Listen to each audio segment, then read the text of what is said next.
Salut! Aujourd'hui, je vais vous présenter un petit accessoire vidéo très lumineux qui va plaire à ceux qui veulent un setup vidéo très léger. C'est ce mini panneau LED de chez Lumino.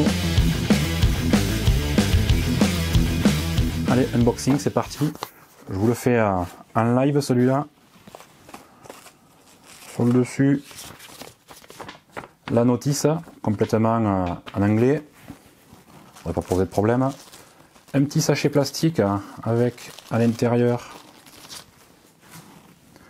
deux plaques métalliques autocollantes.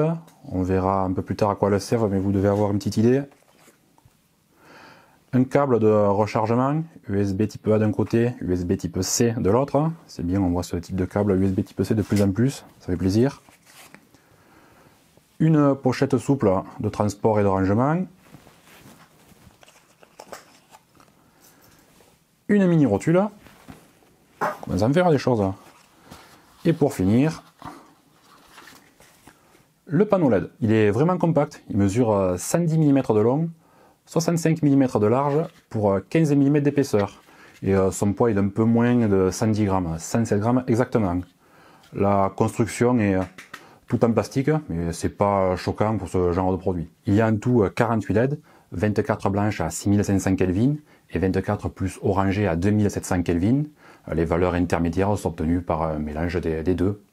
Fonctionnement classique pour ce produit. À l'arrière, il y a le bouton d'allumage et de changement des modes et un petit écran couleur pour faciliter les réglages. On a en haut le mode d'utilisation, l'autonomie estimée avec le niveau de batterie, la puissance d'éclairement et la température de couleur réglée. Sur le côté, une petite roue cliquable et le port USB-C pour le rechargement. La batterie est intégrée et inamovible, elle fait 2100 mAh, comptez environ 2h30 pour une recharge complète. Du côté de l'autonomie, tout va dépendre bien sûr de la puissance à laquelle vous utilisez ce panneau. Mais pour vous donner une idée, à 15% de puissance, il m'indique plus de 60 heures d'autonomie. Pour finir le tour, en dessous, un filetage 1/4 pouce. Et en dessus, un emplacement type griffe flash pour mettre un accessoire comme un micro par exemple. Ça va vous donner des idées, mais j'y arrive. J'aime bien ces deux petits pieds. C'est pas prévu pour ça à l'origine. Mais ça permet de poser le panneau sur une table et qu'il soit bien stable, il ne basculera pas. Je vais vous montrer à quoi ils servent en fait. Vous vous rappelez les plaques métalliques autocollantes qu'on a vues tout à l'heure? Elles sont faites pour être collées à l'arrière de votre smartphone. Parce que cette zone en mousse, ici là derrière le panneau, il y a des aimants dessous, il y a 3 ou 4 aimants.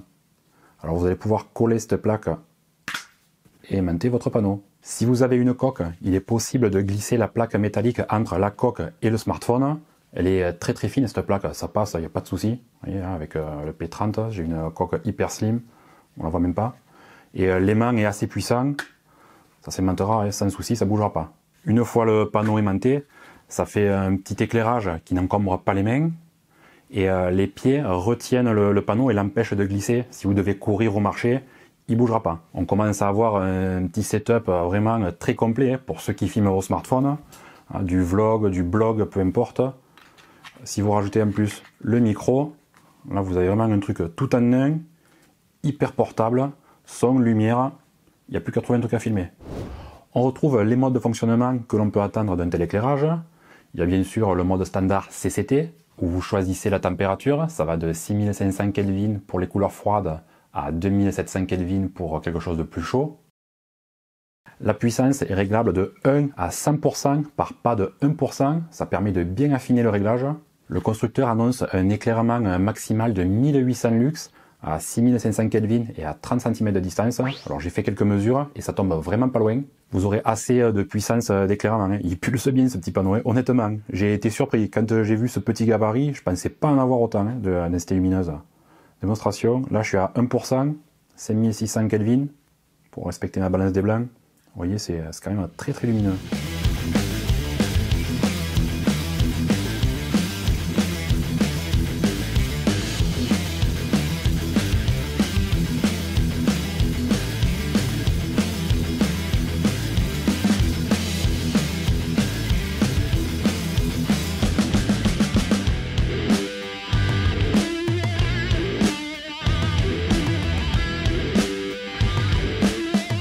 Il y a aussi le mode EFF pour les effets spéciaux.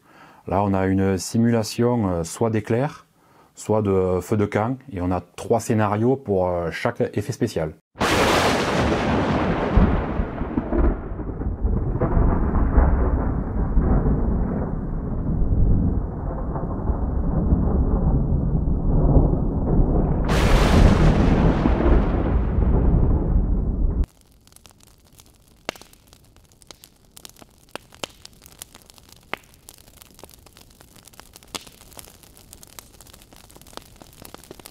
On peut régler l'intensité lumineuse de chaque effet, de chaque scénario, pas de problème. Pour ceux qui se le demandent, il est bien anti-flickering, c'est-à-dire qu'il ne scintille pas quand on le filme, donc il est parfaitement adapté pour faire de la vidéo, donc à plus forte raison, pour la photo, il n'y aura non plus aucun souci.